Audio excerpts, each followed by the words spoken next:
Juanjo es presidente vocal de la actual Comisión Nacional de la Comisión Deontológica, pero ya en el año 85 fue vocal nacional de APD, ¿os acordáis? De Asistencia Pública Domiciliaria.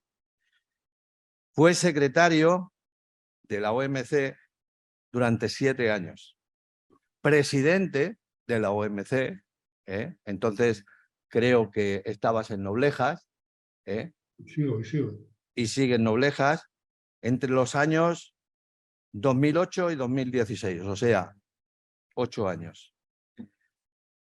Actualmente aún, como digo, es vocal de la Comisión Nacional de Deontología y sigue siendo de la Comisión del Colegio de Toledo. Y además preside la Asociación de Acceso Justo al Medicamento. Yo lo he concentrado, aunque seguro que él tiene otras muchas experiencias que yo, por no alargar esto más, pues no voy a comentar. Y por mi parte, y creo que por parte de todo el colegio, empezando por la presidenta Concha, te damos las gracias porque cuando se nos ocurrió la idea de hacer un seminario, una charla sobre el nuevo código deontológico, no podíamos tener a mejor ponente que tú. Así que muchísimas gracias, Juan.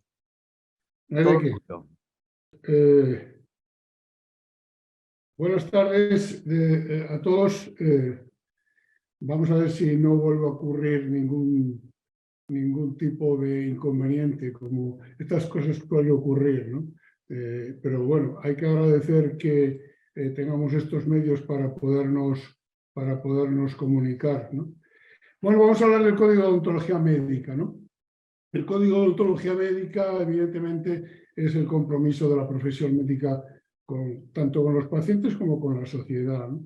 Es un, digamos, intercambio de papeles, de forma que nosotros nos comprometemos con los pacientes y con la sociedad a servirle nuestro saber y mejor entender y hacerlo con lealtad y honradez, y ellos nos permiten a nosotros cierto tipo de privilegios, como es precisamente el poder tener un código de ontología médica y gobernarnos a nosotros mismos, ¿no?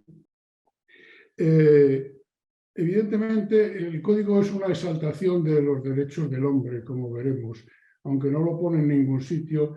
A lo largo de todo el articulado, lo que se hace es confirmar esos derechos del hombre, del ser humano, desde nuestra perspectiva como médicos, ¿no?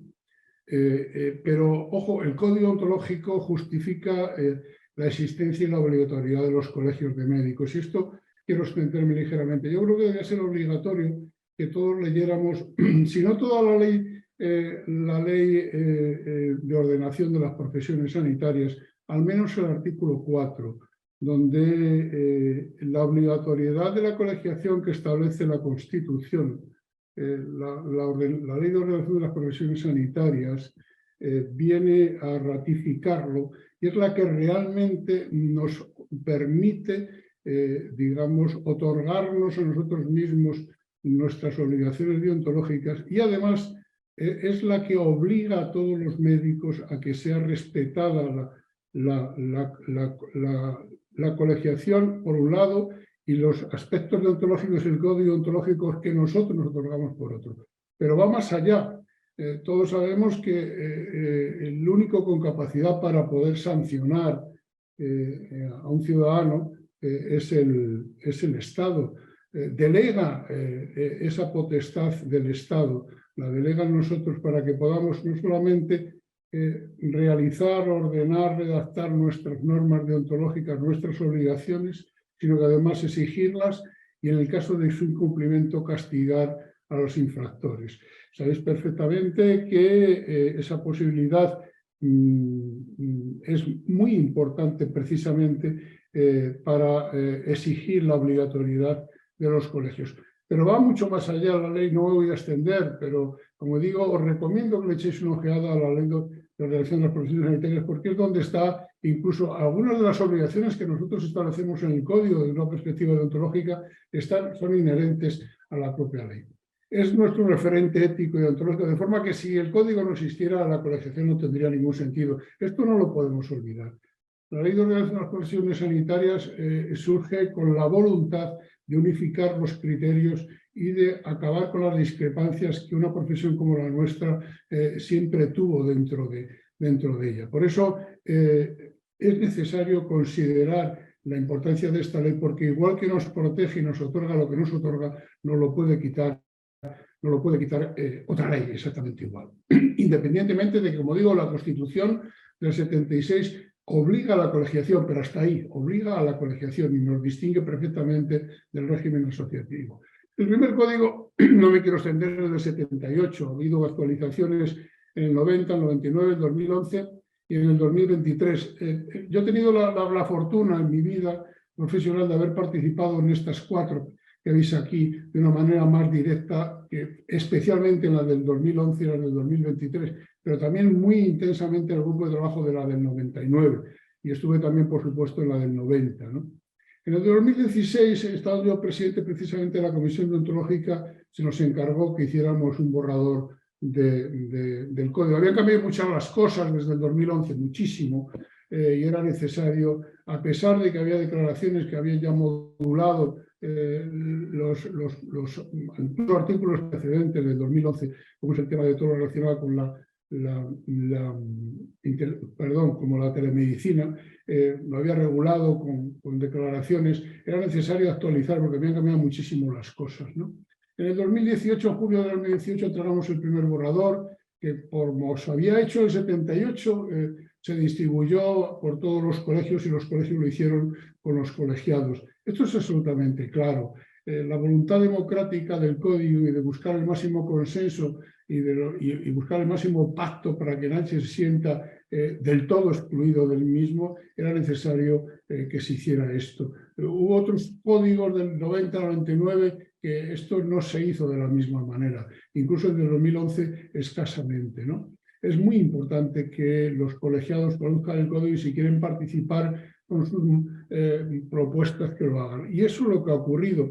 Recibimos unas 3.500 alegaciones que valoramos en la comisión repartidos entre los miembros, lo valoramos y discutimos en pleno absolutamente todas, ¿no?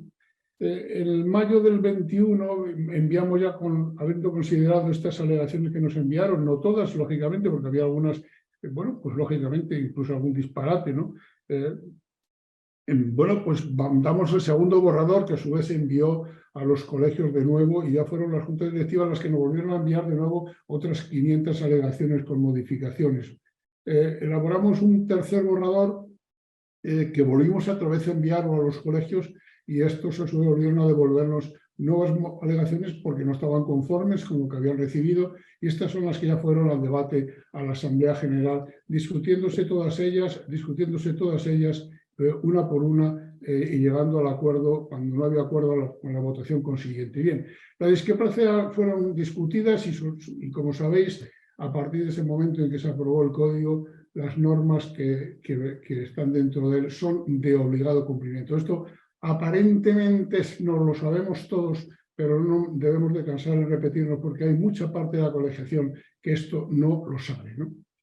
Esto lo ha hecho en este momento uno de los códigos más modernos del mundo y está alineado, tampoco puede ser de otra manera, con el código de la Organización Médica Mundial, pero esto tampoco es decir nada. Daros cuenta que la Organización Médica Mundial tiene unas normas éticas que tienen que servir para nada menos que 110 organizaciones de 110 organizaciones a nivel del mundo. Y claro, compatibilizar organizaciones como las africanas con las asiáticas o con las iberoamericanas o con las europeas no es fácil, pues es un código mucho menos penetrante, por supuesto, que el nuestro. El Código de Ontología Médica basa toda su actuación, yo lo sintetizaría en establecer las garantías por una relación médico-paciente equilibrada. Equilibrada quiere decir que buscamos, y es nuestra obligación, con la información que damos al paciente, que tiene que ser honesta capaz, ordenada y además comprobar que el paciente se entera y hacerla a su medida, intentar que el paciente recoja esa información y tome decisiones con ella. Pero esta relación, por muy equilibrada que intentemos que sea, y es nuestra obligación hacerlo, no va a ser nunca simétrica.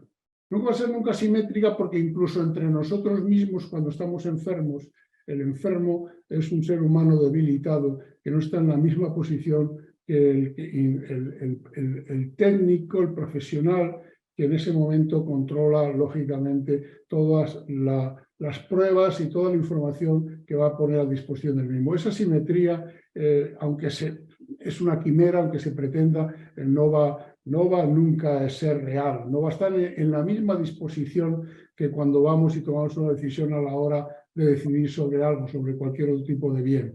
Es un objetivo intentar que el paciente tome sus decisiones y las tomará, algunos las toman, otros no, pero la simetría es muy difícil. Por eso, ante esta falta de simetría, es donde toma una importancia absoluta el código de deontología. Porque por esta simetría, lógicamente, siempre puede haber desviaciones y ejercicios de abuso de poder sobre un ser débil, sobre un ser necesitado de que alguien la atienda, sobre un ser al que no se le puede sacar recursos injustificadamente. El otro día me contaban unos hechos tremendos de un profesional con una paciente necesitada, hasta una cosa inaudita que nos parece imposible que estas cosas ocurran. Por eso el código es importantísimo para contrarrestar los efectos, como digo, de esa asimetría cuando tenemos a un médico que puede tener un comportamiento excelente en la mayoría de los casos, pero puede ser que en algunos no lo tenga, ¿no? Es un seguro protector y una garantía social de primer orden, de forma que podríamos pensar qué podría ocurrir en un mundo de consumo donde todo se compra y todo se vende, donde se ordenan los privilegios en función de quién tiene más y quién tiene menos, con algo tan importante como es el cuidado de la salud y el tratar la enfermedad e incluso evitar la muerte, ¿no? Por eso exige las mejores condiciones del ejercicio profesional, que lo veréis en múltiples apartados y en varios capítulos. Debemos de exigir las mejores condiciones de ejercicio profesional precisamente para poder responder en ese seguro protector y garantía social que exige el Código de Deontología. Exige esto y en consecuencia, por eso precisamente es el gran valedor de los derechos humanos al tener que garantizar que la atención sanitaria no puede ser una cuestión graciable, no puede ser una cuestión de caridad, no puede ser una condescendencia de uno hacia otro, no puede ser el que te dé a alguien más fuerte, te dé al débil, le dé esa posibilidad. Es un derecho. La asistencia sanitaria debe ser un derecho absoluto y unas garantías máximas del mejor ejercicio. Por eso es muy importante esto, y esto es lo que viene a marcar el código ontológico en su conjunto y valorado, como digo, en su conjunto. El código se construye con un pacto entre la sociedad y los médicos. ¿En qué consiste este pacto? También, si lo veis, fijaros lo siguiente. La sociedad nos otorga, por medio del Estado, nos otorga a los médicos la posibilidad de ordenar nuestra propia profesión, de crear unas normas que van paralelas a la ley, que son exigidas y redactadas por nosotros mismos y que pueden ser castigados, podemos castigar con ellas a los profesionales que incumplan. Este privilegio que se nos otorga a los médicos tiene que ser correspondido, lógicamente, y ser con un servicio a la sociedad de plenas garantías. Llevamos una marca indeleble, los médicos, en la frente, que no se ve, de que tenemos que ser leales en esa relación al paciente y que por encima de nuestros intereses está el paciente. Y esa construcción, ese pacto entre la sociedad y los médicos es la expresión, precisamente, es el Código de Deontología Médica. Perdón. El código actual ha crecido muchísimo. El primero, el del 2011, tenía 21 capítulos, este tiene 26. El del 2011 tenía 66 artículos, este tiene 94. Igual tiene una disposición adicional y 3 disposiciones finales. ¿Por qué este crecimiento? Mirad, este crecimiento no es caprichoso ni nos hemos empeñado en él para que salga el libro más gordo. Las cosas han cambiado muchísimo, hay muchas novedades, hay muchos capítulos nuevos, 5 capítulos nuevos, y otros que se han desdoblado, que no era suficiente haber integrándolo todo en el mismo, ¿no? Y que se han desdoblado. Y después de esto, el código actual pretende dejar lo menos posible a la interpretación de las comisiones ontológicas y pretende ser bastante realista. Es decir, pretende ser bastante más claro en los articulados y en los epígrafes que redacta. Es decir, pretende dejar menos espacio a la interpretación individual, ¿no? Y quede más claro. Y sobre todo también pretende, que esa es otra asignatura que teníamos pendiente desde el 90, que se entienda bien por la gente. En el fondo, si es un compromiso y un contrato nuestro con la ciudadanía, el ciudadano debe conocerlo y debe entender qué es lo que dice. No podemos utilizar términos o mandatos que sean absolutamente interpretables y que pueda ser interpretado una cosa y la contraria por personas diferentes. Ahí está la justificación de este crecimiento, que, como digo, siempre hay espacio para la crítica, pero la simpleza es, en este caso, una cosa tan importante, es un gran inconveniente a la hora de concretar y sobre todo va a depender de la interpretación, que siempre puede ser equívoca, del grupo humano que someta a una valoración ontológica a cualquier otro compañero. Fijaros, desde el principio, desde el año 78, curiosamente, el artículo 3, ahora en el artículo 2, pero es igual, el texto es el mismo, dice que la Organización Médico-Legal tiene entre sus objetivos primordiales la promoción y el desarrollo de la deontología médica, ¿no? Dedicará la atención preferente a difundir los preceptos de este código y se obligarán a velar por su cumplimiento. Lo de por su cumplimiento sí, pero lo de difundir los preceptos de este código desde el 78 se ha entendido exclusivamente y no de forma completa dirigido exclusivamente a los médicos y a las médicas, ¿no? Fijaros que si el código deontológico es la expresión de un acuerdo entre la sociedad y los médicos, y si va dirigido a los ciudadanos también para que se pueda exigir en consecuencia su cumplimiento por parte de los médicos, ¿cómo es que no hemos hecho desde el 78 prácticamente nada para que se extienda su conocimiento en la ciudadanía? Está la pregunta. Ya Gonzalo Herranz, en el año 1990, decía y aconsejaba la necesidad de que estuviera el código en los centros sanitarios, en las salas de espera, para que la gente los conozca y en consecuencia puedan demandarlo. Claro, esto es un inconveniente, vamos a admitirlo. Es inconveniente que podía provocar muchísimas demandas, y sabemos que algunas veces las demandas, buena parte de ellas son injustificadas. Bien, pero esto es parte del juego. Lo cierto y verdad es que no se entiende bien que algo que va dirigido a alguien, a un segundo, a otro, este otro no lo conozca. Esto no se entiende bien. Pero ojo, no solamente Gonzalo Herranz, en este caso que lo estoy contando y lo propongo yo, es que también la Sociedad Médica Mundial precisamente recomienda lo mismo, exactamente lo mismo, que las normas éticas que nos otorgamos los médicos y que acordamos para servir a la ciudadanía deben de ser conocidas por los ciudadanos. Ese privilegio que disfrutamos como profesión debe de ser extendido a la ciudadanía. Y esto es una asignatura, como digo, que tenemos pendiente. Bien, establece una serie de compromisos, pero especialmente he dicho antes que es un canto a los derechos humanos. Y efectivamente, como veremos, básicamente así es. A lo largo de todo el código ontológico, sobre todo con la incorporación de los nuevos artículos dedicados, por ejemplo, al tema de la violencia de género y todo relacionado con ese entorno, lo hemos completado. Es un canto, como digo, a los derechos humanos y el respeto y su extensión de los 4 principios bioéticos fundamentales. Es un canto a establecer y una exigencia a establecer relaciones adecuadas y ajustadas que huyan de aquel paternalismo exagerado que proporcionaban del 78 con los pacientes, ¿no? Y sobre todo es un código que, si yo destacaría algo, basado en el respeto, la palabra respeto.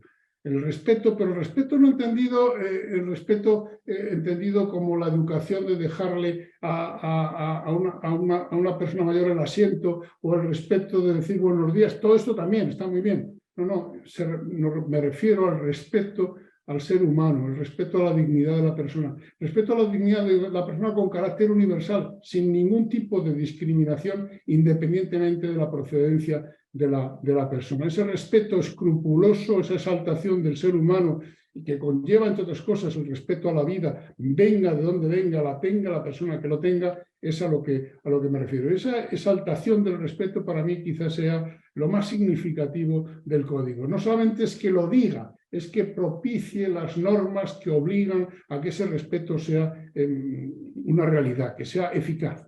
Y sobre todo también otro compromiso es el compromiso de la calidad. Fijaros que en este momento, tal y como lo tenemos encima, la calidad en el sistema sanitario es una quimera. Calidad no es que no se dé con calidad, el problema está en que no se dé la calidad en el momento que se necesita. Se da la calidad en el momento que se llega al sistema, pero se tarda mucho en llegar al sistema. Hoy las propuestas que hacemos es no podemos hablar de equidad porque realmente la gente no es atendida cuando lo necesita. Luego esa calidad está disminuida porque no llega cuando es precisa. Y cuando es preciso, el que no lo tiene automáticamente se lo busca, con lo cual surge una profundísima injusticia que es una falta de equidad. Por eso calidad, accesibilidad y sobre todo equidad y justicia es absolutamente fundamental y también lo promueve, como veremos, el Código Ontológico en sus articulados. Y otro de las cuestiones, otro de los compromisos que establece es la seguridad del paciente, con un apartado que antes no existía, un capítulo dedicado exclusivamente a la seguridad del paciente y a la búsqueda activa de errores y a la obligatoriedad de denunciar aquellos que observemos en otros.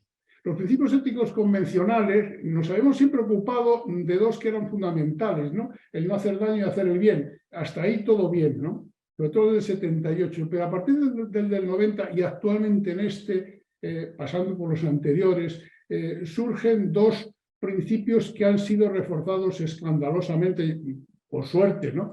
Que es el de autonomía del paciente, llevando esto hasta bastante más lejos que lo que era al comienzo. Solo hay que leer los articulados del 78, donde prácticamente el paciente no contaba para nada. Es más, hasta se impedía de alguna manera decirle, según en qué casos, dependía del médico, decirle la verdad, decirle lo que le pasaba, lo hacía depender exclusivamente de la voluntad de la familia. Y por supuesto también el de justicia, es decir, el de entender que debemos de preocuparnos de dar a cada cual lo que necesita, pero por supuesto hacerlo al mejor precio posible. ¿Por qué al mejor precio posible? Porque es la única manera de poder dar al siguiente, si lo tenemos los recursos suficientes, también lo que precise. El entender, el introducir el sentido económico en las decisiones de los médicos, no es solamente la simpleza de ahorrar, es la simpleza de intentar que los recursos puedan llegar a los demás. Es decir, para poder ofrecer a todo lo que necesitan, y lo estamos viendo en este momento, es preciso que no utilicemos nada de lo indebidamente de aquello que tenemos a disposición para un paciente concreto. Darle lo que necesite, lógicamente, pero al mejor precio, sin dejar de entender siempre, de introducir el sentido económico en las decisiones. Esa autonomía que digo es correspondida. La autonomía que debemos dar al paciente en el sentido de que tenemos que darle la información precisa para que tome decisiones es correspondida con la autonomía que exigimos para nosotros mismos a la hora de ser independientes, aunque tengamos que rendir cuentas independientes tanto científica como profesionalmente a la hora de tomar nuestras decisiones. Tan autónomos somos que cuando no podemos darle al paciente aquello que nos pide y que se cree que tiene derecho, tengamos la capacidad sencillamente de no poderlo hacer. La autonomía de los profesionales es simétrica y es, digamos, enguanta con la autonomía que tenemos que ofrecerle también a los pacientes. Bien, desde 1990, perdón, que se me ha ido, ya el artículo 4 lo dice todo.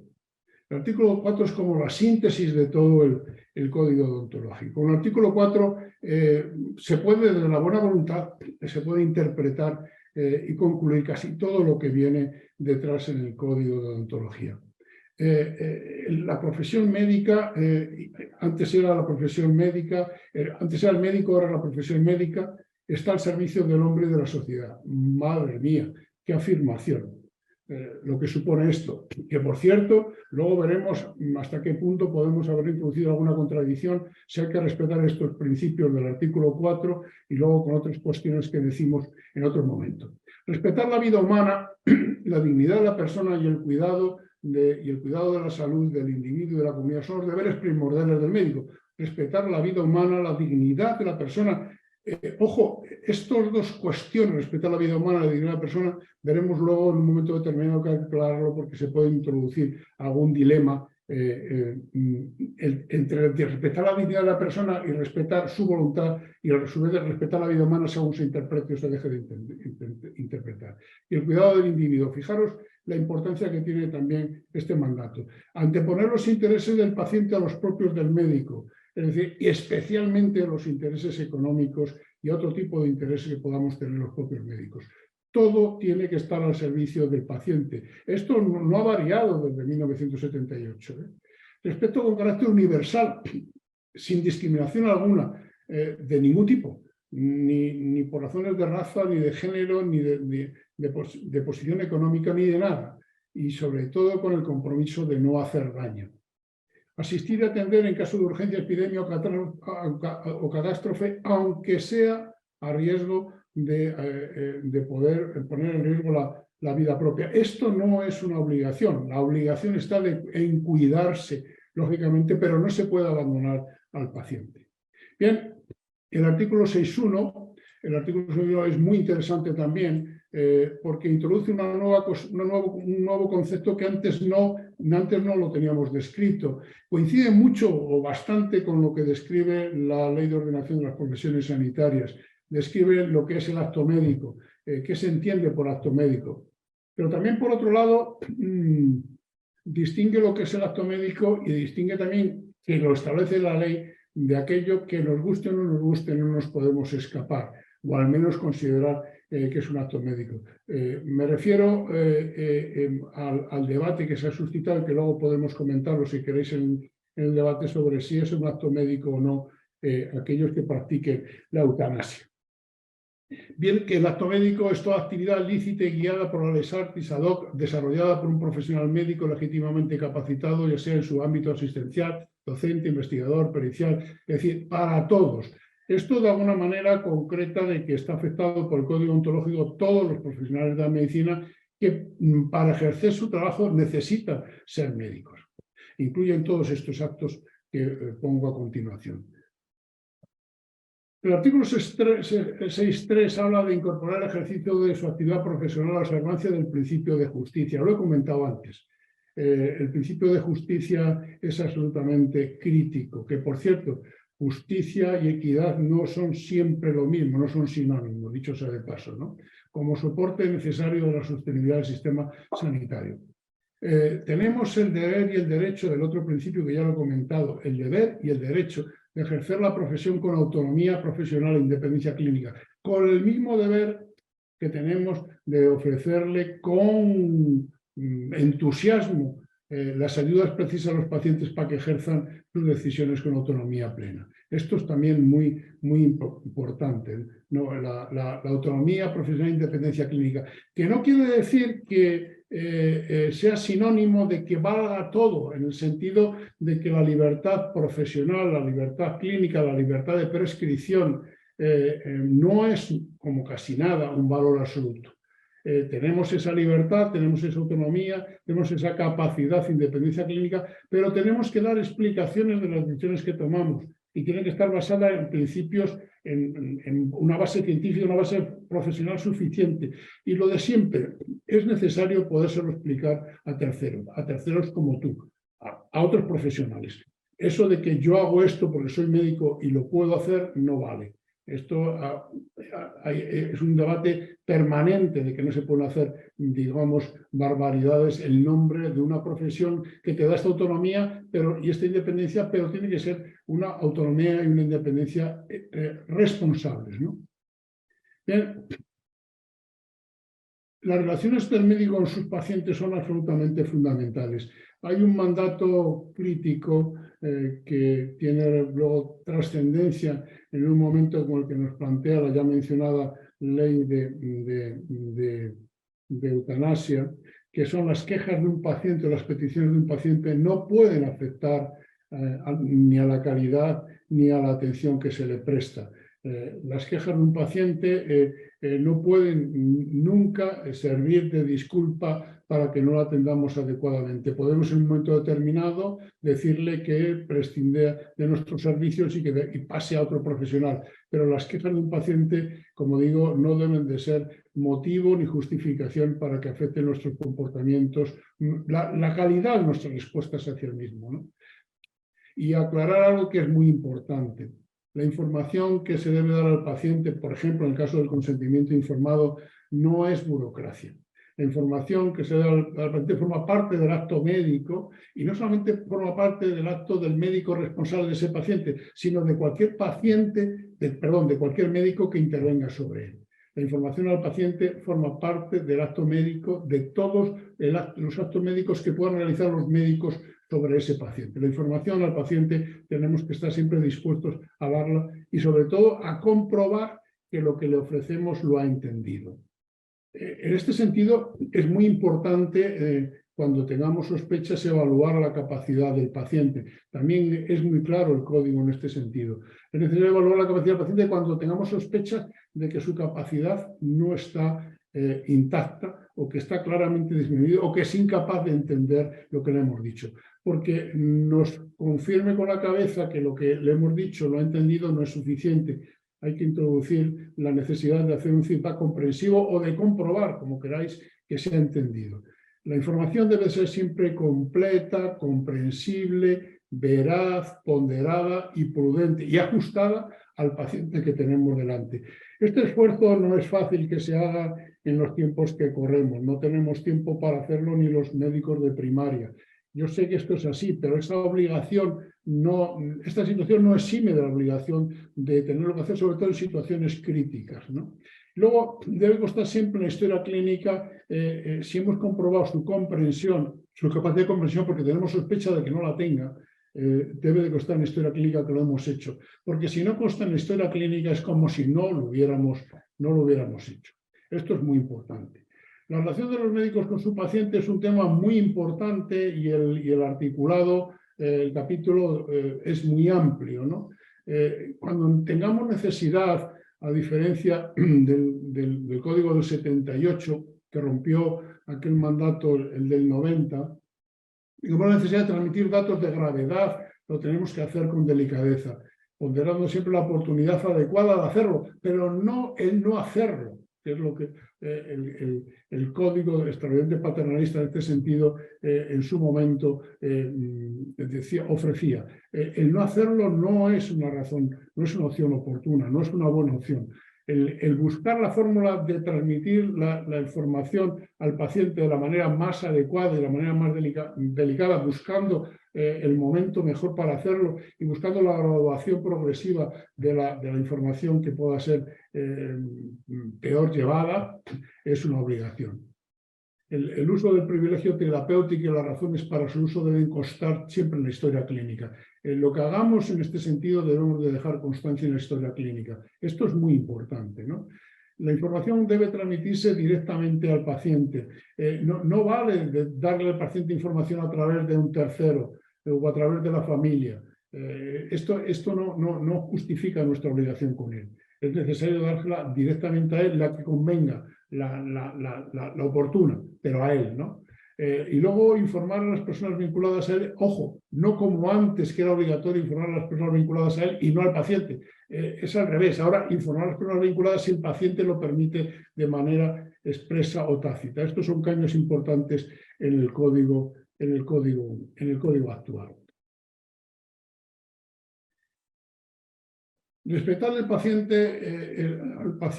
el derecho del paciente a no ser informado. Esto es muy importante, aunque efectivamente, por un lado tenemos la obligación de informar adecuada y oportunamente al paciente, pero también es verdad que hay pacientes que pueden decirnos que no quieren ser informados y que delegan en una persona, en un familiar, el que recoja la información que tengamos que darle. Este derecho hay que respetarlo, es decir, tenemos en pacientes de todo tipo. Hay gente que lo quiere saber todo, hay gente que quiere saber, pacientes que quieren saber un poquito, hay pacientes que en un principio quieren saber un poco, luego quieren saber un poco más, y hay pacientes que no quieren saber nada, ¿no?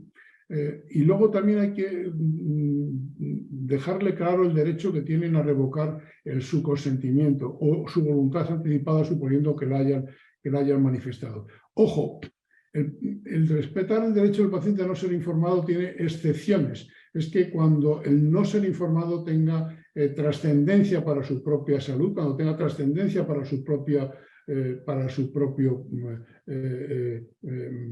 digamos, pronóstico, o cuando tenga consecuencias para la salud pública. En estos casos no se podría respetar este derecho a no ser informado cuando ponga en peligro o bien a terceros, cuando se ponga en peligro a sí mismo por no querer saber, ¿no?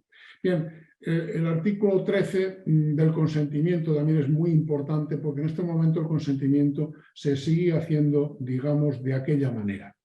Se sigue haciendo de aquella manera y está dando muchísimos disgustos a compañeros como consecuencia de tenerlo como un acto burocrático más, donde te pone un papel delante, te lo pone habitualmente una persona que probablemente no sea ni el médico para que lo firmes y nadie realmente realiza el consentimiento de forma adecuada. El consentimiento será habitualmente verbal, y debe de ser registrado, aunque sea verbal, en la historia clínica, porque si no queda registrado que se ha hecho el consentimiento verbal en la historia clínica es como si no se hubiera hecho. Pero tiene que ser por escrito en 3 condiciones que son muy claras y también el código las precisa. En aquellas medidas que a criterio del médico tengan un riesgo significativo lo que vamos a hacer con el paciente. Y decís, bueno, le voy a dar 2 medicamentos, que sabemos que tiene un alto riesgo, aunque lo precisa, el riesgo es menor que el beneficio, pero tiene un riesgo importante. ¿Se lo tengo que decir? Pues yo creo que sí. Fijar lo que dice, medidas que suponen a criterio médico un riesgo significativo. Luego la segunda, que es obligatorio, es intervenciones quirúrgicas. Estas siempre. Y luego, por supuesto, las pruebas diagnósticas o terapéuticas que sean invasivas, es decir, que entremos o actuemos sobre el paciente interviniendo sobre él. En esos casos es necesario que el consentimiento sea por escrito. Digamos, no solamente es importante de cara a que el paciente sepa y el paciente tome con nosotros la decisión, que yo creo que es un derecho y forma parte de respetar, como he dicho antes, la dignidad de las personas, sino que es muy importante hacerlo, lógicamente también por preservarnos nosotros mismos y posibles demandas posteriores.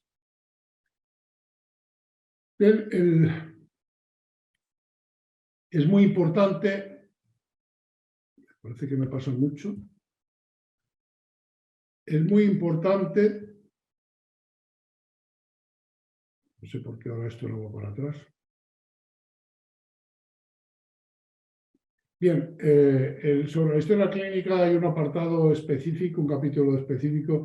Yo creo que como todos hay que leérselos porque es imposible que yo pueda detenerme en todos, ¿no? Si luego queremos tener un espacio amplio para que hagáis las preguntas o las valoraciones que consideréis oportunas. Pero sí decir que recientemente ha habido una sentencia contra una persona, contra una sanitaria que ha entrado en la historia clínica de otra sanitaria, pariente suya con la que no se llevaba, para husmear o para enterarse de lo que le ocurría. Ojo, esto es bastante, y lo sabemos, bastante más frecuente de lo que sería deseable. Otra cuestión es que las sentencias vayan cayendo en goteo. Pero esto en este momento es algo tremendo, ¿no? El entrar en la historia clínica sin permiso y sin ninguna justificación. No es deontológicamente aceptable tampoco eliminar datos si se perjudica al propio paciente, aunque te lo haya pedido el paciente. Ojo, esto también es muy importante.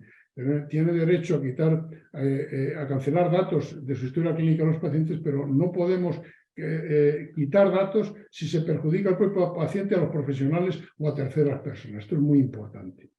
Respecto a la dignidad de la vida y el cuidado del final de la vida y la dignidad de la persona, es muy importante este capítulo, muy importante, ¿no? No hay ningún periodo de la vida humana que no merezca el respeto del médico. Esto está claro y lo deja clarísimo el código de nuevo. Solo faltaba, ¿no? Igual que no es tolerable en ningún caso que el médico no defienda la vida de sus pacientes, faltaría más. Pero se plantea una situación tremenda cuando media el sufrimiento, por ejemplo, al final de la vida, el sufrimiento intenso del paciente al final de la vida. Y que, por un lado, obligados a respetar su libertad, que es lo que he dicho antes, la autonomía desde la defensa de su dignidad, se plantea una dualidad entre lo que tenemos que respetar la vida y lo que entendemos cada uno de los médicos, porque sí que hay diferencias por la vida, qué es lo que queda de vida al final, cuando sobre todo impera el sufrimiento, y el respeto a la persona. Aparece una dualidad vida-persona que aparece una dualidad, como digo, muy marcada. Y hay colegas donde, probablemente bastante, donde cuando media el sufrimiento tienen dudas extraordinarias en el sentido de tener por un lado que respetar la vida de esa persona hasta el último respiro, según se interprete, o aceptar su propuesta de terminar con ella como permite la ley de eutanasia.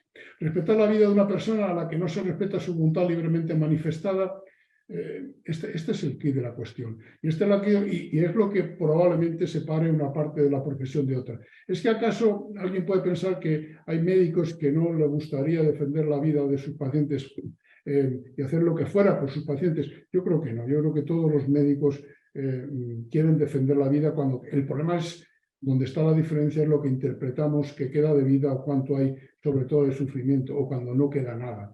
Esto es un problema absolutamente inherente a la posición personal en función de valores que tenemos cada cual. Y así el código deontológico lógicamente crea y no aclara esta situación dilemática. Es decir, por un lado es verdad que tenemos obligados a respetar su libertad y autonomía desde la defensa de su dignidad y del respeto a la ley o del derecho que le otorga la ley, y por otro lado, evidentemente tenemos que respetar el código porque dice que el respeto de la vida tiene que llegar hasta el final, y al final incluso se introduce el término ni colaborar. Esto probablemente crea una situación de forma que, por un lado, hemos conseguido que los médicos que seamos excluidos de la obligación de practicar la eutanasia, ofreciendo nuestra objeción de conciencia justificada adecuadamente. No vamos a entrar ahora en lo de la objeción de conciencia, no sé qué queráis después, pero ahí está reconocida, se puede perfectamente ejercer, y entonces aquellos que no ejerzan lo que la ley establece pueden aplicar su objeción de conciencia, y sin embargo el que la cumpla en función de lo que establece el artículo 34.2 puede ser oneroso, es decir, pudiera ser valorado deontológicamente, aunque como establece la disposición adicional primera, nunca podrá ser castigado, pero sí es oneroso el hecho de que el código lo critica. Es decir, alguien que cumpla con la ley puede ser criticado e incluso enjuiciado deontológicamente, aunque no pueda ser castigado.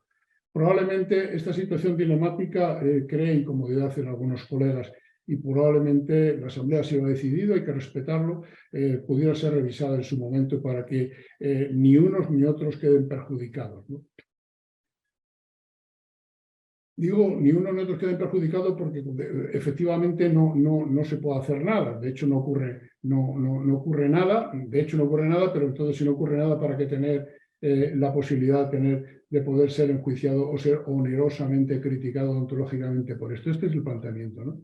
Bien, la seguridad del paciente es muy importante, tiene prioridad ante todo. Yo creo que con esto se dice todo. La seguridad y bienestar del paciente tiene prioridad en todos los actos.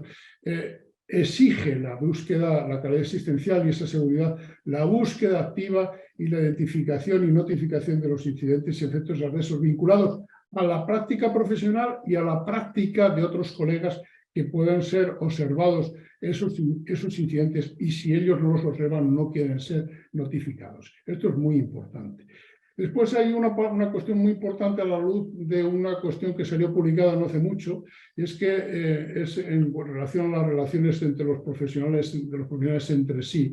si tenemos conocimiento de que otro compañero está siendo sometido a cualquier tipo de acoso o de coacciones en su ejercicio profesional, es deontológicamente obligatorio ponerlo en conocimiento del responsable de servicio, de la dirección del centro, del colegio de médicos e incluso de instancias judiciales. Es decir, lo que salió notificado, publicado hace poco tiempo, de una compañera que en un servicio determinado, no vamos a hablar de cuál no, había sido sometida a acoso laboral y también sexual durante toda su formación de residente, lógicamente observándole lógicamente todo el servicio y nadie había hecho nada por ella.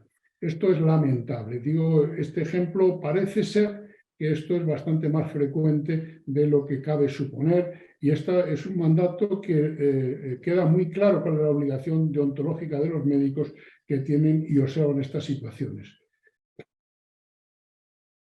Bien, en relación a la sexualidad y reproducción humana no me quiero extender más porque ya llevamos muchísimo tiempo, pero hemos entrado en el tema de la gestación por sustitución, que en ningún caso, cuando hay contrapartida económica, es absolutamente contraria a la deontología médica y a la dignidad y el respeto que se merece cualquier mujer, lógicamente en cualquier parte del mundo.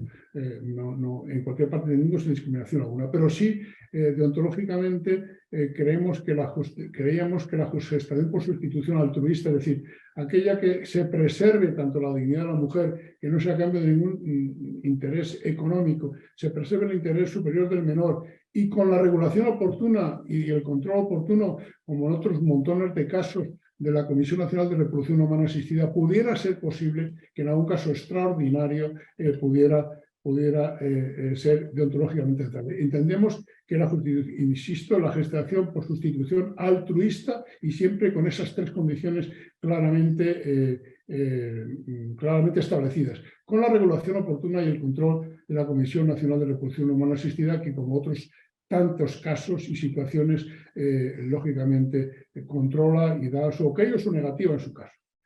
No lo vamos a extender más en esto, luego si queréis podemos entrar porque estamos muy mal de tiempo. En relación al abuso y la violencia sexual y de género, también es muy importante lo que dice el Código, y sobre todo el trabajar en contra con las obligaciones que establece el Código en toda la identificación de violencia, sea cual sea la violencia de cualquier tipo, ¿no?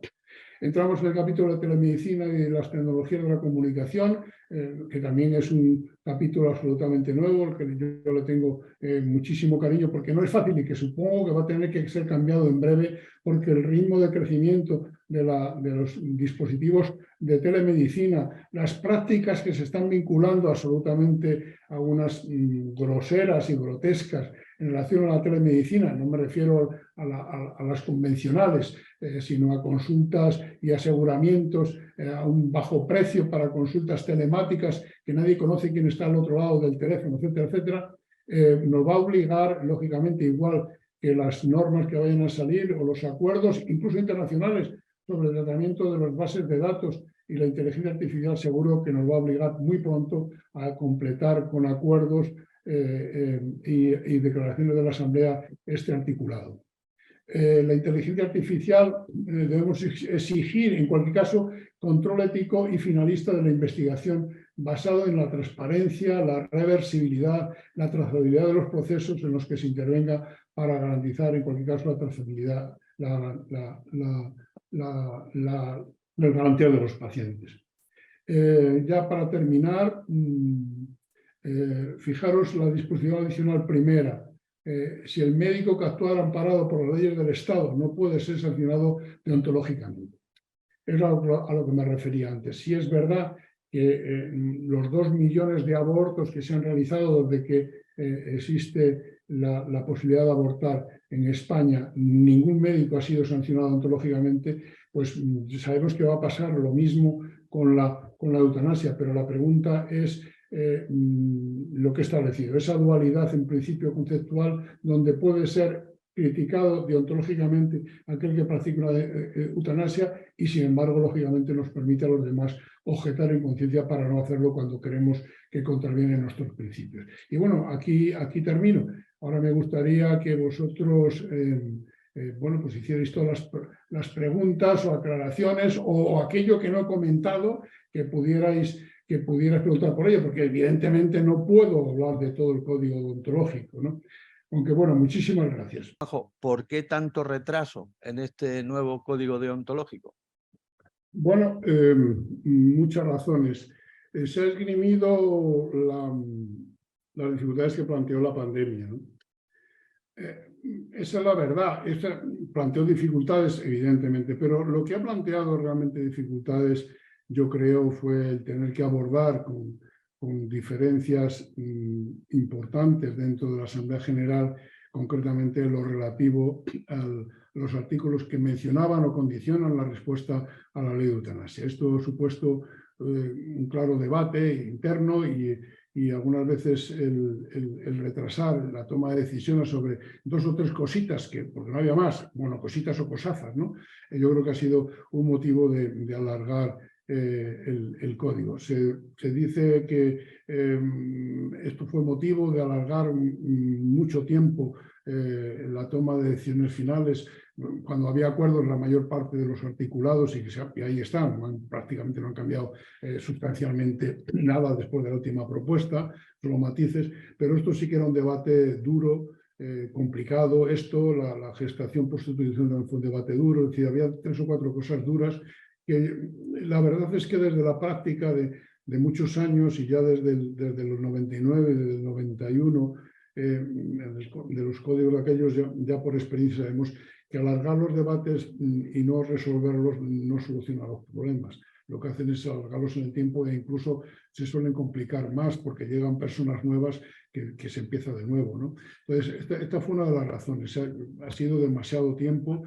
Probablemente el diseño no se respetó tampoco en su momento. Lo cierto es verdad que la experiencia que habíamos acumulado en los anteriores, para el 2011, que lo resolvimos en 7 meses, pues no se llevó a la práctica y bueno, al final ya lo tenemos, pero ha costado mucho y eso es lo que nos hemos otorgado, lo que hemos sido capaces de hacer. Bueno, lo que han sido capaces de hacer, porque no ha dependido lógicamente de la Asamblea, no ha dependido de la Comisión Deontológica, ha dependido de la Asamblea General, ¿no?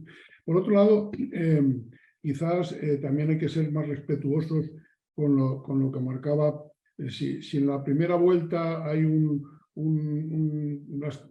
se hicieron después de filtrado cada colegio, se hicieron las alegaciones que se pudieron hacer, no tiene ningún sentido que se vuelvan a hacer otras casi 500 más en la segunda vuelta y la tercera vuelta vuelvan otra vez sobre cuestiones que incluso habían sido casi respetadas. ¿Qué había pasado? Pues que en tanto tiempo cambian las juntas directivas, y al cambiar las juntas directivas pues también cambian los pensamientos, llegan personas nuevas, y donde antes era blanco era negro, pues estas cosas, ¿no? Estas cosas.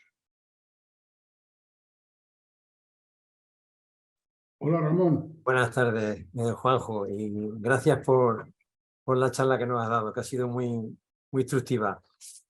Yo creo que uno de los temas importantes que ha subrayado ha sido la dualidad que el código pone a los médicos con respecto a respetar la vida o la dignidad de la persona o la voluntad de la persona, y que el código deja sin resolver. A mí me parece, yo intervengo un poco para subrayar ese tema, que no aclara el código deontológico, no aclara esa dualidad, bueno, la abre sobre todo y además pues penaliza de alguna manera, porque puede ser sometido, como tú dices, por lo menos a un expediente, aunque luego no se le sancione, aquel médico que incumpla el artículo 38.4 que se refiere a que no se puede provocar la muerte en ninguna de las circunstancias, claro, aunque sea respetando la ley de eutanasia en este caso.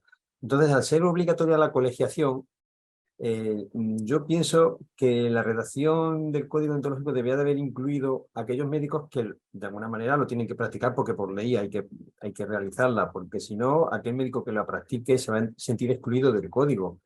No se va a poder identificar con la profesión porque va a entender que es una persona que es que no está actuando con respecto a la deontología profesional. Y entonces ahí hay una contradicción desde mi punto de vista. Y yo creo que en el futuro la Comisión Central de Deontología tendrá que hacer una redacción que admita a que todos se puedan sentir cómodos en el código. Es un poco una reflexión sobre ese tema. Mira, es un poco lo que he apuntado. La Comisión Central de Deontología, con mucho debate, porque hay un debate tremendo, nosotros también, pero muy largo y difícil, ¿no? La propuesta que hizo fue que el médico no provocará la muerte de ninguna persona.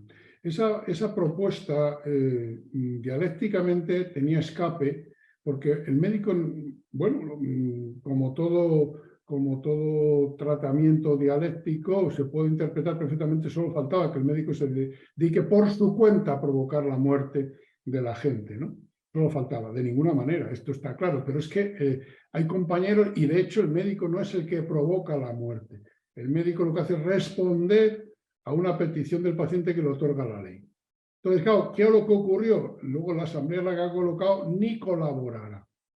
Y esa palabra, que por cierto, desde mi punto de vista, no otorga más eficacia ni mejor resultado a lo que se vaya a hacer, cuando luego la disposición adicional primera dice lo que dice, es la que yo creo que lo ha complicado todo. Lo ha complicado todo una palabra, porque el no provocará es evidente que el médico no la provoca. Algunos creerán que sí, pero no provoca el tanto cuanto que por su cuenta no es. La iniciativa no la toma él. Entonces, tendría dialécticamente escape, y fue lo que decidimos como un pacto para poder salir del debate y poder llegar a un acuerdo. Lo que pasa es que después, bueno, pues ha habido una mayoría en la Asamblea donde ha querido introducir ni colaborará, y yo creo que eso ha sido lo que plantea lo que tú comentas. Que evidentemente es así, lo que plantea es una especie de dualidad entre vida y persona, como si fueran dos cosas distintas. Yo tengo que respetar la vida de una persona a la que no respeto. Es decir, ¿y por qué lo tengo que hacer? Porque la interpretación lo hago yo. Entonces, claro, esto debería de haberse callado, porque ya sabemos perfectamente qué es lo que queremos decir, que el médico sobre todo tiene que dedicarse a cuidar de la gente y a respetar la vida de la gente y defenderla. Pero claro, el planteamiento que se está haciendo no es exactamente así. Algunos, lógicamente, en función de creencias, cree que la vida tiene que ser respetada hasta el último suspiro, como ha pasado hasta hace 4 días, incluso con la sedación. La sedación, lógicamente, hasta hace 4 días, y si leemos los acuerdos que se tomaron hace 8 o 10 años en Navarra, precisamente, en una reunión de la organización, realmente no se facilitaban las cosas para que se practicara la sedación paliativa. Y claro, de aquellos polvos vienen estos lodos. Y no te digo nada si nos volvemos al año 90 o al año 78. Es decir, yo creo que no es un error el hecho de que, sin afirmar y sin defender esa posición final, donde se mantienen diferencias entre los grupos profesionales, creo que lo que no se puede es darle una solución a aquellos que no quieran acometer la práctica de la eutanasia y, sin embargo, no se le da y se le plantea una actuación o una crítica onerosa a aquellos que respetan la ley y entendiendo además que respetan la decisión de los pacientes que están sufriendo. El no llegar a un punto donde hubiera el fil de la balanza no estuviera desplazado excesivamente por lo para otro, yo creo que va a volver a dar una vuelta mejor antes que después, ¿no? Los catalanes, por ejemplo, lo han resuelto muy bien, sencillamente no lo comentan.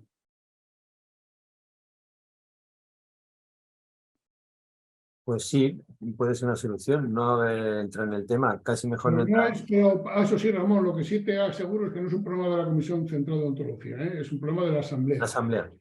La decidió, donde además el debate fue muy amplio, donde hay colegios que están en oposición a las antípodas de otros, ya sabéis que se hicieron encuestas, unos piensan A, otros piensan B, el Colegio de Madrid fue uno de los que tomó las posiciones hacia un lado y ahora las toma hacia el otro, o sea, es que somos así, y además ante la locura quizás había que respetar más, un poco pensar más en el otro, el intentar buscar un consenso, ya que tenemos, como has dicho, una colegiación obligatoria para todos, que lo establece una ley, y además la obligatoriedad de respetar el código lo establece una ley, que por eso la he mencionado, la ley de ordenación de las profesiones sanitarias, que mañana puede cambiar.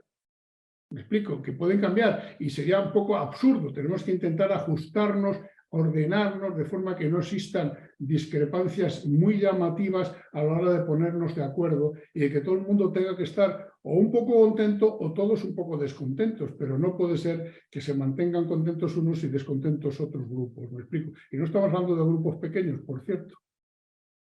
La inteligencia artificial dentro del código deontológico.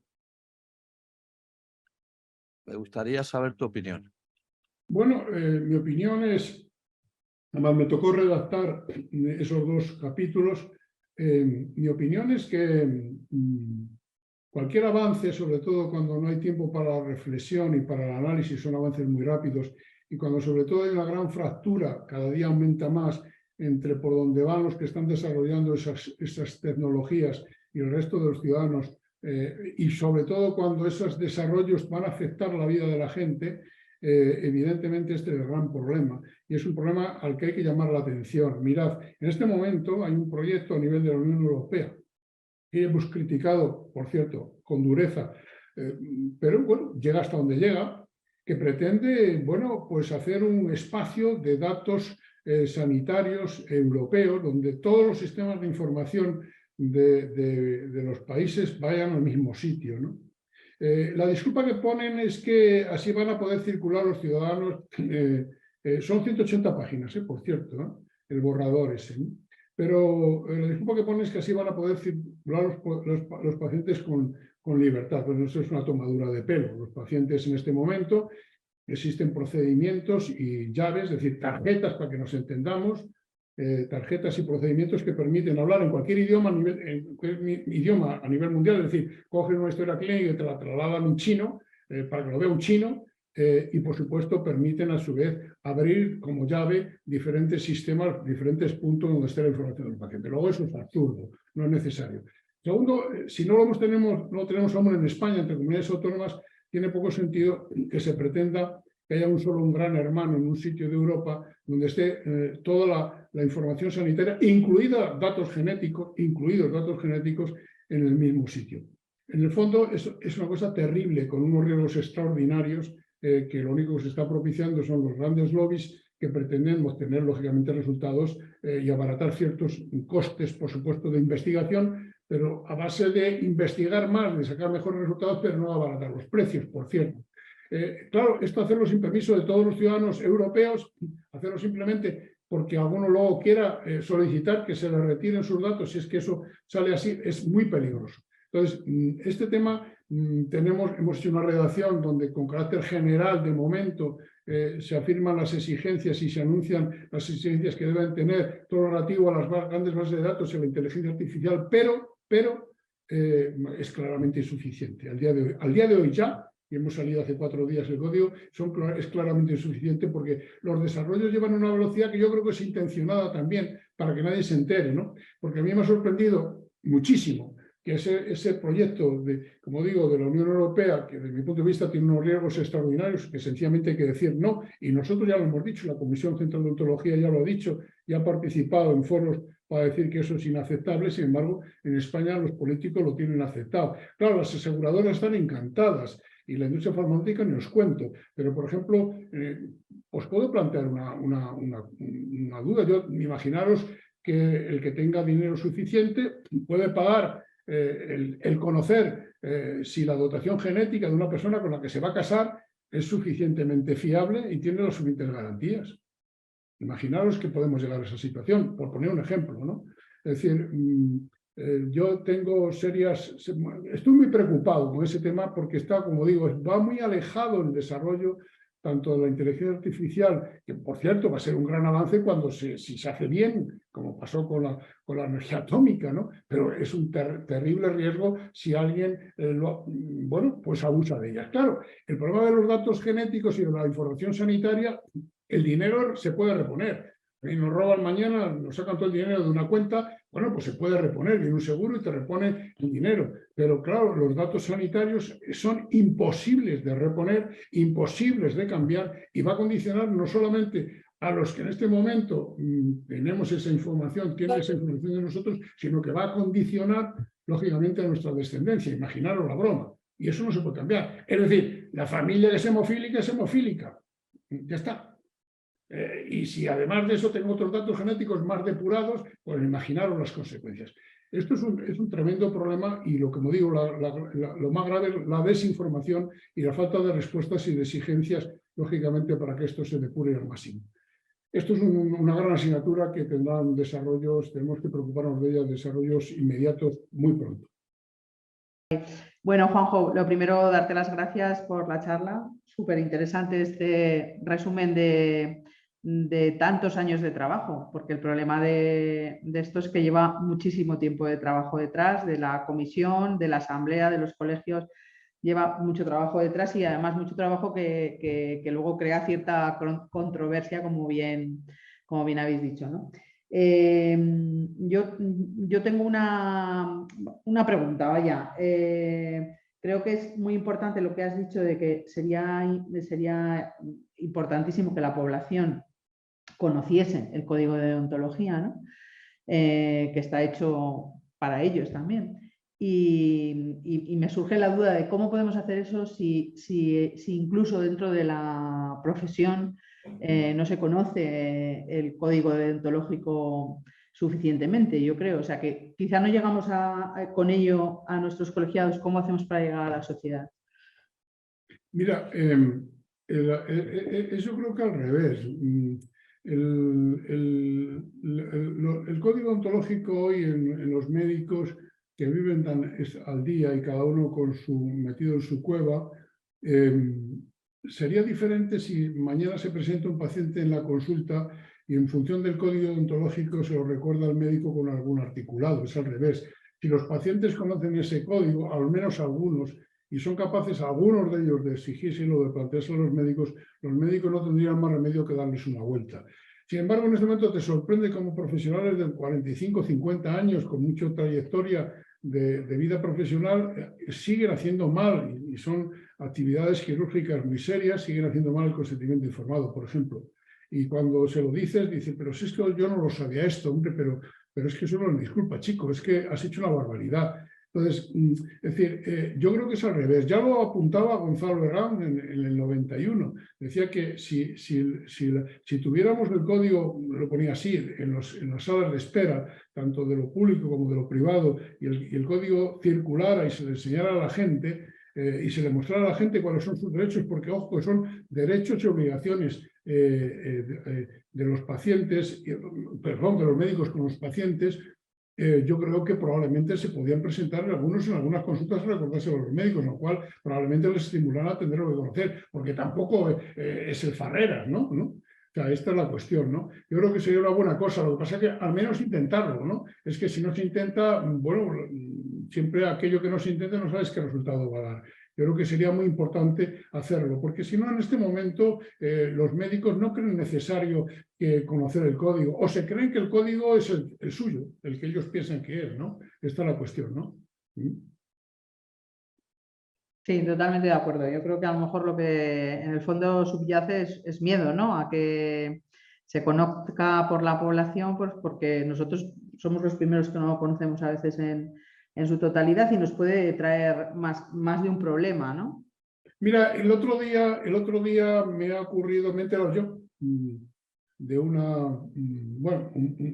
médico, médica, da igual, que atiende a una paciente de una enfermedad muy especial, rara, en la consulta pública, le da una vez esas de una Verónica, es decir, lárgame los días cuando me vuelves a ver, pero esta paciente además tenía un seguro privado y también la ve la misma médico por el seguro privado y acaba diciéndole que por ese seguro por lo que le pagan no le va a atender esa enfermedad y la obliga a ir a la consulta privada pero de pago. Bueno, mira, esto es tan horrible, o sea, pero bueno, y más cosas tiene la cosa, ¿no? Esto es tan horrible que esa paciente no sabía que podía denunciarla perfectamente a la comisión deontológica. No lo sabía, ni se imaginaba. Y además se sentía indefensa. ¿Dónde voy? Porque la lista de espera están como están, ahí largo me lo fías, todavía sería peor. Si voy protestando en la Seguridad Social, todavía lo mismo me alarga más la próxima vez que lo necesite, etcétera, etcétera. Y el seguro no le atendía adecuadamente porque era muy poco lo que le pagaban y le obliga a pagarle las consultas privadas y que los medicamentos, por cierto, que le pone, que por cierto no es el más ajustado en precio, pues nada más ni nada menos que eran 980 euros todos los meses. Entonces, esta situación, lógicamente no voy a decir ni la provincia, ni quién es, ni nada de esto, pero esto es una realidad. Esto es así. Claro, esto es tremendo que la gente no lo sepa. Ojo, hay una cuestión muy clara también, a la pregunta que hizo antes, que no quería extenderme, que hizo Ramón, ya que lo pregunto al más, ya lo digo, pero sorprende, por ejemplo, que hayamos sido tan cicateros a la hora de no pactar, buscar una fórmula que encontrara las dos grandes posiciones en relación al final de la vida, una situación un poco más, digamos, amables para los que están de acuerdo en practicar la eutanasia. Sin embargo, tenemos en este momento a España que a la hora de obtener órganos para trasplante, sorprendentemente tenemos la muerte en asistolia considerada y cerrada a los 5 minutos. Somos los campeones en Europa, hay países que por lo menos 15, por otros 20, incluso Alemania no la tiene. Pero curiosamente, hoy precisamente sale nada menos que Rafa Matesán hablando de que no vale todo a la hora de poder obtener un órgano. Y lo sale denunciando, concretamente en relación médica, ¿no? ¿Qué quiere decir esto? Que, hombre, claro, lo que no podemos tener una sociedad tan hipócrita que una situación como la que hemos planteado, que ha planteado Ramón, y que yo había entrado ya en ella, tengamos una solución A, y sin embargo tengamos una solución B cuando, bueno, cerremos los ojos cuando estamos, muertes en las historias, aquí nadie se recupera a los 5 minutos.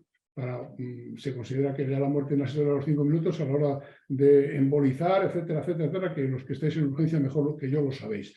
Entonces, es sorprendente, ¿no?, todo esto. Pero probablemente si la sociedad estuviera más enterada de las cosas, por eso yo creo que la información debe de fluir y las que nos pondrán las pilas, que confío que nos pongan las pilas, porque si no nos la ponemos nosotros mismos, nos las tiene que poner, sea la misma ciudadanía, aunque le tengamos cierto reparo y aunque haya de vez en cuando también abusos, también, ¿no? Pero no sé cuáles son los abusos más dolorosos, ¿no? No lo tengo yo muy claro.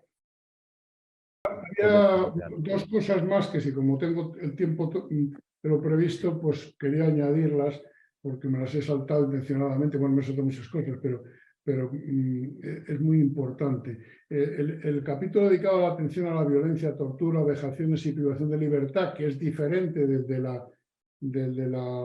violencia de género, el capítulo dedicado a la violencia de género, en cambio son violencias, pero la otra está perfectamente separada, identificada en otro capítulo distinto, hace mención al hecho de que cuando hay la contención física o farmacológica es una limitación de la autonomía y puede constituir un atentado contra la dignidad de la persona, salvo en circunstancias muy concretas y muy recortadas. Estamos pensando siempre en los pacientes con pérdida de salud mental, pero ojo también con los pacientes en instituciones cerradas, como pueden ser las penitenciarías. La contención física o la contención farmacológica para tener a la gente digamos, limitada y sin capacidad, si no está absolutamente justificada, esto va a haber, digamos, muchísimas quejas concretas a partir de ahora porque es algo absolutamente inaceptable, ¿no? Esto es muy importante, ¿no? El hecho, y lo menciona muy bien el código, que no es aceptable bajo ningún punto de vista, ¿no? Porque, ojo, aunque parezca algunas veces que no es así, o ya puede parecer, las personas privadas de libertad, de cualquier tipo de libertad, tienen el mismo derecho en relativo a la asistencia sanitaria, tienen el mismo derecho a la protección de su vida, de su salud y a respetar su voluntad, el mismo derecho que los demás. Por ejemplo, hubo que intervenirse para que se le pusieran las vacunas en las mismas condiciones a los internos de las instituciones penitenciarias en su momento, porque no podían quedar relegados respecto a los demás. Están ahí por otra razón, no porque no tengan derecho a la vacuna, ¿no? Luego, otra cuestión importantísima es que la violencia de cualquier tipo no solamente nos fijemos en la que más llama la atención, que es muy especial porque es muy grande, la más numerosa, la más peligrosa, la que más muerte genera, que es la violencia de género, pero ojo, la violencia es violencia, la haga quien la haga y donde la haga, o sea, de cualquier tipo, ¿no? Hay que estar muy atentos contra la salud y sobre todo contra la obligación del médico de denunciarla, aunque el afectado no lo desee, que busque la fórmula de hacerlo llegar donde proceda, pero es necesario tener claro eso. No se puede ocultar la violencia de un superior contra un inferior de ningún tipo. Es un atentado contra la dignidad y el bienestar de las personas y debemos de participar activamente en su erradicación. Tenemos una situación de privilegio para detectar la violencia de cualquier tipo. Quería decir esto porque antes, por el tiempo, no lo pude decir. Pues muchas gracias, Juanjo. Pues si no hay una pregunta más, yo, por mi parte, como director de formación del Colegio de Médicos de Ciudad Real, solo he recibido facilidades de tu parte. Ha sido muy sencillo montar contigo esta charla y la verdad es que tengo que reconocerlo públicamente. Aparte de lo que he dicho, que nadie mejor que tú para hablar de este tema, aparte de eso, la verdad es que todo ha ido sobre ruedas. Alguna dificultad técnica hemos tenido aquí, pero bueno, ya sabéis que yo no mandé a mis naves a luchar contra los elementos. Pues muchas gracias a todos los asistentes. Por supuesto, te lo repito, Juanjo, muchísimas gracias. Te mando Os recomiendo, la última recomendación, por favor, es que leáis el código. No hace falta aprendérselo de memoria, pero saber dónde están, lo que tiene, sí hay que saberlo. No hace falta aprendérselo, pero saber lo que tiene nos evitará problemas y creo que se harán las cosas mucho mejor. Yo os invito a los que estáis escuchando que lo leáis, echar una ojeada, no hace falta, como digo, no va a haber examen, ¿no? Pero por lo menos saber dónde están las cosas, ¿no? Saber dónde tengo soluciones, ¿no? Y en todo caso, además, cuando tengáis dudas, a vuestra disposición preguntar, ¿no? Muchas gracias al Colegio Ciudad Real por la oportunidad que me habéis brindado, porque yo, además, es que me gusta, ¿no? Yo disfruto con esto, ¿no? Aunque un fuerte abrazo a todos. Gracias. Muchas gracias, Juanjo. Aquí te están aplaudiendo. Creo que lo has oído. Un fuerte abrazo, sí, sí, sí. Bueno, un abrazo para todos. En próximas ocasiones, creo que están saludando. Esta mano es de saludo, de acción. Tiene cosas interesantes este programa. Así que, pues muchas gracias a todos. Nos vemos otro día.